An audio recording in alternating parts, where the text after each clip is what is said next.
Assalamualaikum warahmatullahi wabarakatuh. Perkenalkan kami dari kelompok 14. Di sini kami akan membawakan materi tentang laporan kebidanan dengan metode POAC. Yang pertama, latar belakang. Kehamilan adalah proses fisiologis yang dialami oleh seorang wanita selama kurang lebih 9 bulan. Namun, dalam perjalanan kehamilan, berbagai permasalahan dapat muncul. Salah satunya adalah anemia. Anemia dalam kehamilan sering terjadi akibat kurangnya asupan zat besi yang dibutuhkan untuk produksi sel darah merah. Jika tidak ditangani dengan baik, anemia dapat meningkatkan risiko persalinan prematur, berat badan lahir rendah, dan komplikasi postpartum. Dalam dunia kebidanan, pendekatan manajemen yang efektif sangat dibutuhkan dalam menangani kasus anemia pada ibu hamil.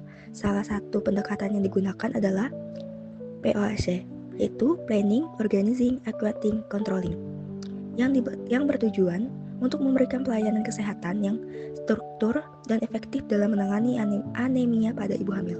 Yang kedua, di sini ada tujuan penulisan.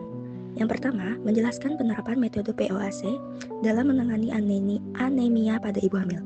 Yang kedua, memberikan gambaran mengenai langkah-langkah yang dilakukan dalam manajemen anemia pada ibu hamil dengan metode POAC. Dan yang ketiga, mengevaluasi efektivitas metode POAC dalam menurunkan angka kejadian anemia pada ibu hamil. Contoh kasus, Nyonya A, umur 28 tahun, G2 P1A0, usia kehamilan 32 minggu, alamat kota X, keluhan utama, mudah lelah, pusing, dan pucat. Nyonya A datang ke puskesmas dengan keluhan mudah lelah, pusing, dan pucat. Pemeriksaan kadar HB menunjukkan nilai 9,5 yang mengindikasikan anemia ringan.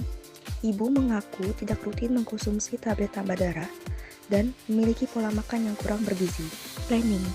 Di planning ada tujuan meningkatkan kadar hemoglobin ibu hamil hingga mencapai nilai normal, meningkatkan kepatuhan ibu hamil dalam mengkonsumsi tablet tambah darah, meningkatkan kesadaran ibu hamil tentang pentingnya asupan makanan bergizi untuk mencegah anemia.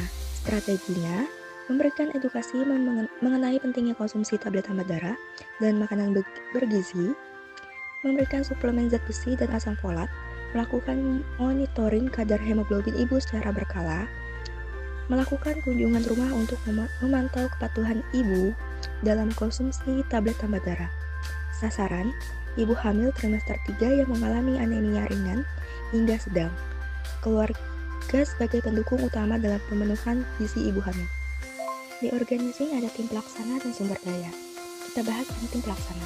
Tim pelaksana ada bidan sebagai pemberi edukasi dan pemantau kondisi. Yang kedua ada kader kesehatan sebagai pendukung dalam memberikan edukasi dan pemantauan di tingkat masyarakat. Yang ketiga, keluarga pasien sebagai pendukung utama dalam pemberian asupan makanan bergizi. Sumber daya ada alat hemoglobinometer, alat pengukur tekanan darah.